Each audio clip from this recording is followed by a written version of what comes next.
À chaque fois que tu as peur des menaces d'un sorcier, d'un homme, d'un démon, automatiquement tu déshonores Dieu.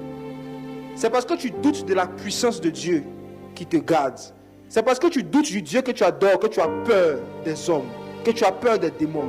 Donc en fait, tu mets ta foi dans les démons. Tu crois en leur puissance. Mais quand Jésus te dit je te garde, et que même les cheveux de ta tête sont comptés, que personne ne peut toucher, tu ne crois pas bien en ça. Et si tu fais un songe où un gars a poudre blanche sur son visage, et il dit, toi là, il te reste 1 mois à vivre.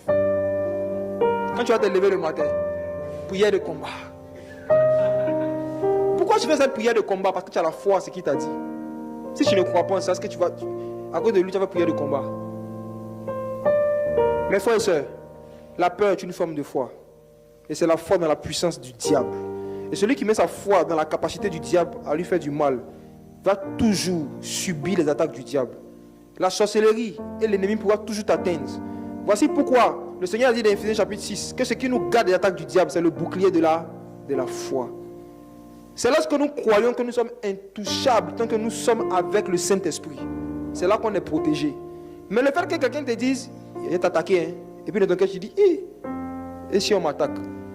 Tu es sans bouclier dans le monde spirituel. Donc les flèches peuvent t'atteindre. Voici pourquoi il est écrit dans Job chapitre 3 verset 25. Est-ce que tu peux lire ça? Regardez comment est-ce que les sorciers et les démons jouent avec vous. Ils savent ce principe. Ils savent que pour te faire perdre ta protection, il faut réussir à te faire avoir peur, c'est tout. Une fois que tu as peur dans le monde spirituel, tu es comme un poulet qui est comme ça, sans protection. Toutes sortes de flèches peuvent t'atteindre. Parce que la peur, c'est la foi dans la puissance du diable. Regarde Job 3 25, ça dit quoi? Ce que je crains, c'est ce qui m'arrive. Ce que je redoute, c'est ce qui m'atteint. Ce que je crains le plus, c'est ce qui m'arrive. Ce que je redoute, c'est ce qui m'atteint. Satan a lu ce verset. Il dit, on sait ce qu'on va faire. Donc si je veux t'atteindre, je vais te pousser à craindre. Si je veux te toucher, je veux te faire du mal, je vais te pousser à avoir peur de la chose. Et tu auras peur jusqu'à ce que ça t'arrive. C'est une loi spirituelle.